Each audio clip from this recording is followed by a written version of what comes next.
Wabarakatuh, live from Malaysia, from Indonesia, from Philippines, the Maphilindo 2023. Great morning sa ating mga kasamahan mula Apari hanggang Jolo. At special mention po ang ating mga kapatiran na OFW dyan sa Malta, nandyan sa Saudi Arabia at sa Roma. September 18, 2023, happy birthday po sa aking kapatid na Sister Flor. Maraming salamat po. At least binigyan tayo ng Diyos Ama ng mahabang buhay. Maraming salamat din sa ating mga tagapakinig na nag-aabang kada umaga ng ating live broadcast. Kahapon po, nagkaroon na ng confirmatory, nagkaroon na ng pagpupulong ang tatlong royal family leaders ng Secretariat ng ating Maphilindo 2023 kasama ang Secretariat ng Pilipinas, Islas, the Philippine Islands, kasama ang Sandakan North Borneo, kasama ang Malaysia. Siyempre, natural, bilang royal family, direkta sa ating mga lolo at lola mula pa ng Inglaterra, ng Brunei, ng Singapore, at ng ating Lupasug Empire. Napaglagyan na po natin ng selyo ng perma ang ating pagpaupo sa ating royal family, ang King ng Pearl of the Orient, si King Ferdinand Idralin Marcos Sr., aka Rogelio Madrid Abran, at siya rin ang reinstalled na ating presidente ng Pilipinas, kaya nagbunyi lahat ng legalidad na mga kabangkuhan dahil natuntun na rin sa wakas ang missing link, ang dapat nararapat na naitakda na noon pa man. Maraming mga asungot na sinasabi ng mga iba. Ako mismo na paratangan din, subalit nakita ko, lalo na yung mga journalismo na sumuporta sa claims. Lahat ng sultan-sultan may kalalagyan, mismo ang mga namamahayag ng maling programa at sistema. Sinabi ko sa inyo, may batas ang soberenya. Salamat doon sa mga naglalagay ng mga taong hindi na dapat. Subalit, sige lang, sinabi ko claims versus tagapagmana, heirs and successors. Marami akong pinasukan, marami akong na-penetrate sa inyo. Hindi ako umalma kahit binabastos ninyo ako ng harap-harapan. Subalit sa araw na ito, dokumentado, silyado, diretso sa United Nations, sa ICJ, sa ICC, sa World Bank, lahat po iyan. Sa IMF, sa BIS, sa World Treasury, lahat po American Treasury, lahat diyan sa Central Bank, lahat ng ahensya. Mula pa sa Secretary of Finance, lahat iyan dahil transformation, transformasi, reformation, reinstallment, reinstatement, lahat po yan nangyari mula noong September 16, 2023. Marami kayo na hindi naintindihan. Sunod-sunuran kayo sa mga taong nagsasabi sila dahil pinapakita rin nila ang pera, ang account, at dahil sila ay direkta sa mga prosesor ng Central Bank. Pero nung ako'y nag-check walang record ang treasury ng heritage account. Kaya nga, si Queen hindi niyo makitaan magalit. Kasi kasama ko kayo at pinagkakatiwalaan ko kayo. Kahit yung mga journalismo na nagpahayag sa akin noon, kumo ako ay isang maralita, pobre, hindi ako may karangyaan katulad na nagmamarcha diyan sa malalaking entablado, malalaking arena.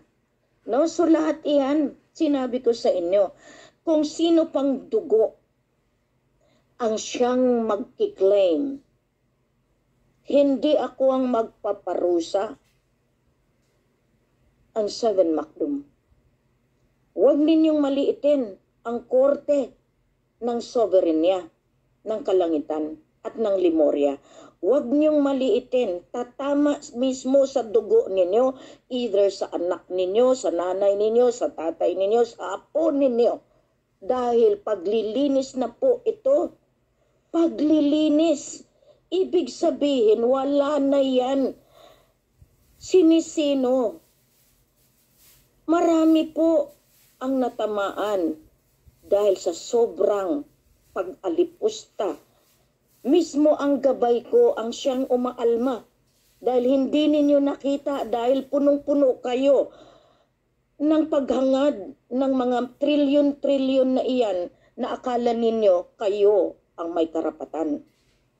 Lahat ng umangkin, lahat ng mga reyna na nagsasabi hawak nila, lumantad na po kayo. Kaya nga ako, sinasabi ko sa inyo, ang mga papeles intact, lahat ng inutusan gumayak. Kaya nga pinagbibigyan kayo, subalit ang pinakadulo niyan, ang order niyan ay mula mismo sa may-ari at siyang may karapatan at siya ang na-install, na-reinstall, nilagay at binigyan ng angkop na papeles mismo sa soberenya ng Inglaterra, soberenya ng Lupasug Empire. Ibig sabihin, itong ginawa natin mula Apari hanggang Hulo sa pagbigay ng show of force, hindi pa lang iyan. Matigas pa rin kayo. Ngayon, Senado, Kongreso, nagpahayag kayo na sa inyo yung exhibition ng mga jet fighter noong September 16, okay pa rin. Ang kininyo na, lamunin na ninyo ang inyong gusto, lalo na pagdating sa heritage account, pagdating sa pamumuno, pagdating sa pagbigay ng maling pag-asa sa sambayanan. Lamunin na ninyo, pati kaluluwa ninyo, kasi hindi kayo nagkikinig. Ngayon, kung malakas at mataas ang pananalita ni Queen, dahil may pruweba ako mula pa 2009. Kaya nga ako, hindi basta-basta nagdidesisyon kapag hindi ko hawak at hindi ko kayang ipagtanggol ang bawat desisyones na aking ginagawa. Pasalamat kayo dahil nabigyan kayo ng pagkakataon magparada. Pero, iyan ba ay angkop doon sa tawag na mga testamento? Sige, diretso kayo, marcha kayo. Show of force din kayo. Okay pa rin sa akin. Dahil diyan nakikita ko, hinahawi ko na yan. Pinapapirma ko na ang mga lolo. Ito, kastiguhin na ninyo. Ayaw sumunod eh. Kasi nagsasabi kayo, kayo naman ang makapangyarihan, kayo ang Diyos Ama. Idi, laban na laban ng espiritual, laban ng kaharian ng Diyos Ama versus sa Ama ng kaharian ninyo na sinasabi nyo kayo. This is the policy na sinasabi ng Biblia na darating ang araw, lalabas din ang maraming propeta para linlangin ang sangkatauhan. Ngayon, marami pa rin umaarangkada. Walang sinasabi para walang mapag-uusapan ang mga media. Mas pinili nila yung mali. Mas pinili nila yung nililigaw ang bawat isa. Kayo naman pong nakikinig, mga kapatiran. Lumantad na po si M1 at iyan ang ating iniluklok muli. Now ang tanong, paano ang presidente? Di ba sinabi ko pinahiraman lang sila? Presidente na nakaupo sa Malacanang, di ba pinahiraman lang sila? Kung ayaw, di mag-execute ako ng dokumento na siya mismo ang palayasin dyan. Tama ba yan? Ay tama para sa akin dahil ako ang may karapatan. Noon pinalayas nila sa Malacanang, pero kung gamitin ko ang legal na pamamaraan, pipirma ang buong mundo dyan. Bakit? Uutang sila muli. Sinong nakapirma? Diya ang matanda natin. Di kakantahan ko na lang kayo that I do it my way. Okay? So kanta na lang yung bigay ko sa inyo, my way. Para maintindihan ninyo na lahat itong ginagawa ko, hindi ako lang. Marami nakaagapay sa bawat pirma. Inakapirma ang mahal na hari ng Southeast Asia. Nakalabanin niyo, ayos. Dahil kahit ginawa na ninyo lahat, kinidnap na ninyo, pinaratangan na ninyo, lahat naman kami ginawa ninyo katawa-tawa sa buong mundo. Pero mayroon ba isa sa inyo na kapag-away, pinagtanggol? O kayong mga nandiyadyaan na gumagayak na kumukuha ng aming mga papeles? Lumantad ba kayo na ipagtanggol nyo ba kami ng harap-harapan? Nasabi ninyo, nandiyan na ang Korte Suprema, sumasaklolo, bakit nakikita namin? Ay nandoon pa rin sa kabila. Pero sige lang, dahil ito na nga, sabi ko sa inyo, nagiging bukis kayo. Doon lang kayo sa libro ng alam ninyo. Lahat iyan na distort, na adulterate, na doktor ang mga agreemento gawa nga sa mga claimants. Ngayon gagawa kayo, yung claimants ninyo hindi uubra. Living testament. Ang tinitingnan dyan ang buhay na pirma at ang buhay na thumbmark. Ngayon kung gusto nyong makilahok dito sa bagong henerasyon, binibigyan ko kayo ng pagkakataon. Meron pa tayo. Hanggang Disyembero, diretsuhan na ito. Kasi sabi ko nga sa ating kasama, sana maganda ang kapaskuhan ng bawat isa na inaasam-asam mula pa 2009. Dahil mas hinahayaan nila yung ibang bayan ang guminhawa. Dahil sa sobrang pag-claim, sa sobrang pagbakod sa claimants, sa sobrang pagsuporta sa lahat ng umaangkin, ayan ang napala ng bansang Pilipinas. Nalugmok sa kahirapan ang sambayanan dahil sa maling pagsuporta ng mga nakaupong mga opisyales mula presidente magpahanggang barangay captain. Kaya nga binalik natin ang 1973 Constitution at pinapawalang bisa ang 1987 Constitution dahil illegal po ang pag-claim ng bansang Pilipinas at ang gobyerno ng Federal Republic of Philippine Islands. Now, andyan na naman kayo, taas kilay ang mga claimants. Sino ba siya? Hindi man siya senador, hindi man siya congressman o congresswoman para ipawalang bisa ang konstitusyon mismo. Makinig po kayo. Ang nagbigay ng otoridad sa gobyerno ay ang soberenya. Pag sinabi mong soberenya, iyan po ang otoridad mula pa sa Diyos Ama na ginamit ang sultanato ng Sulu and North Borneo, ang Lupasul. Iyan na yung power and authority na kasama ang mga limaya, ang seven makdum, ang lahat ng mga espiritual na mga pamilya. Iyan po. Kaya nga diyan nakikita natin na ito ang paraan para maintindihan ninyo na may umbrella, may payong ang bawat gobyerno ng buong mundo. Pinahiraman ng Universum Magnum. Authority galing mismo sa may-ari ng creation.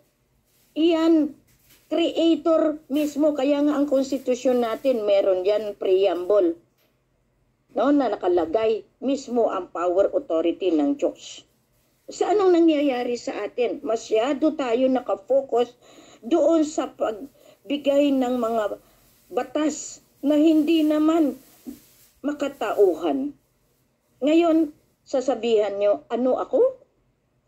Kaya nga marami ang mga tao, pamilya sa pamilya, pinagtatawanan, nag-hallucinate dahil sa pagsuporta sa akin. Lahat po kayo nakalista din. Okay, naka-hallucinate si Queen, pero paano yan? Isa-isahin ko yung yaman niyo. Kunin ko yung yung tinatawag natin, yung ability ninyo na maging mayaman, ability ninyo na magiging mataas, ability ninyo na yung mapaglinlang. Kasi nga, akala ninyo habang buhay, mayaman kayo. Ipapano iyan? Kung isang iglap lahat ng yaman mo nabawi ng kalangitan. Dito nakikita ninyo kung gaano katindi ang parusa na ibibigay sa inyo, igagawad sa inyo. Itong pag-reinstall nito para mapakinabangan natin ang kayamanan. Divino gobyerno ang pamamaraan. Holy asset iyan, galing yan sa Holy Father. Hindi yan basta-basta na ginagalaw ng mga claimants na ang babastos ng mga bunganga. Magiging reyna-hari kayo, hindi nyo man lang naintindihan, pati pananalita nyo, hindi katanggap-tanggap ng kasama ninyo. Kayong mga mamamahayag, kayo ba ay nakatoka doon sa sinasabi? Because you have the obligation and the right to check kung yung inyong mga pinapahayag ay angkop doon sa inyong sinumpaang profession. You have all the rights. Kaya nga babalikan ko ang Philstar, babalikan ko lahat iyong mga nagsabi na ako isang busabos, isang claimant dahil nga nabayaran kayo ng mga claimants. Dito totoo yan, bayad yan. Pera sa pera, milyones ang pinapagana dahil suportado ng pera ng Petronas, pera ng Malampaya, pera ng Kaban ng Bayan dahil sa tinatawag natin kailangan mabakuran at hindi makalantad si Queen Helen Abdurrahman. Tama po ba, mga claimants? Wala tayong magawa dahil ang katotohanan ay katotohanan at kailanman hindi nyo matatakpan ang sumisingaw na kaliwanagan na nandito sa aking mga kamay. Maraming salamat.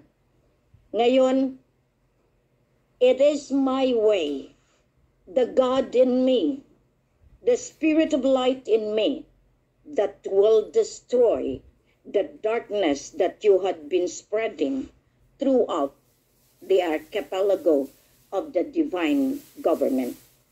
So ngayon, salamat ako. Sana ditong 5 araw na sunod-sunod natin pag-celebrate. Akala ninyo 16 lang yan? Diretsuhan po ito para lahat kayo mapaparusahan na. Hindi ako kukuha ng maliit, kukuha ako ng malalaki. Ehemplo ng ating kapangyarihan mula sa Allah. Ayan. Ngayon, tinatanong nyo ako, nasaan na ang presidente? Bakit ko ilalabas agad? Alam ko naman ang threat na nilalagay ninyo. Dito pa lang, biro mo, nakitaan na. Mali pa rin ang pagkasabi. E di ang gagawin natin, unahin natin yung mga packagers. Okay? Kasi ang packagers, yan yung silent devil na nagbigay ng kadiliman sa pamumuno na dapat noon pa ay lumantad in 1983, kung saan lahat ay mature na ang lahat ng mga accounts na ginalaw na pinalaki ni Apo Lakay. Kaya pasalamat tayo, no, sa araw na ito. Totoo at hindi totoo, may-ari at taga-klamar. Kaya ang claimants walang mapapala dahil buhay ang may-ari. Ngayon, paano ito? Dahil ang Marcos nagkiklaim din na sila. Kaya nga maraming bibigyan ng hustisya, lalo na yung pag-iyak-iyak doon sa wax na nilagay sa Baguio. Paano yun? That is an example of panlilin lang. You have misled the sovereign people. Aminin na kasi ninyo na ang nagdeklara ng martial law ay hindi si M1, si Apo Lakay, Ferdinand Idralin Marcos Sr., na ngayon ang aka niya ay Rogelio Madrid Abran. Marami siyang aka. Aka Antonio Diaz, aka Severino Santa Romana, aka Johan Icandaw, aka, ayan na, marami para maprotektahan at hindi manakaw ng ninuman ang kayamanan. Kaya nga maraming naglalagay dyan. Pasensyahan po tayo ha. Lahat na nagbibigay sa akin ng informasyones, ayusin ninyo maigi dahil batas sa batas. Ayusin ninyo dahil dito makikita na ninyo. Hindi lang ako nag-iisa. Buong mundo ang kaagapay ko. Bawat royal family ng bawat kontinente. Binagi-bagi ng Diyos Ama. There are 4 corners. North, East, South, West. Lahat ito binigyan ng kapangyarihan para ayusin muli ang sangkatauhan. Kaya ako'y nagpapasalamat. Kuya Sultan, diyan sa Bataan, sana pumunta na si Bongbong. Pumunta na lahat sa iyo para mapabilis ang pag-ayos natin dito sa ating hanay para lahat ito mabigyan na ng hustisya. Maitaas na muli sa pinakaluklukan ng presidente ng Federal Republic of Philippine Islands. Kasi sistema sa sistema ang pinairal ko. 1987 Constitution, wala kayong magawa. You are the part of the claim. Scrap it before the sovereign justice will be given from the time that you have claimed. Lahat ng claimant, Sultan Sulu, Sultan Maguindanao, Sultan Lanao, lahat kayo na nag-claim. You will be given sovereign justice. Now you still laugh at me? Alalahanin niyo si Helen ay representante. Mas mabigat ang mga lolo na nasa likodan, sa harapan, sa tagiliran. Kaya dito nakikita ninyo. Queen has been working. Biro mo, hindi pa lang yan ang nakita ninyo. Paano kung ang pera aagas at kayo mismo ay mabibili dahil gagamitin na iyan para sa sangkatauhan. Maraming salamat sa araw na ngayon, September 18, 2023.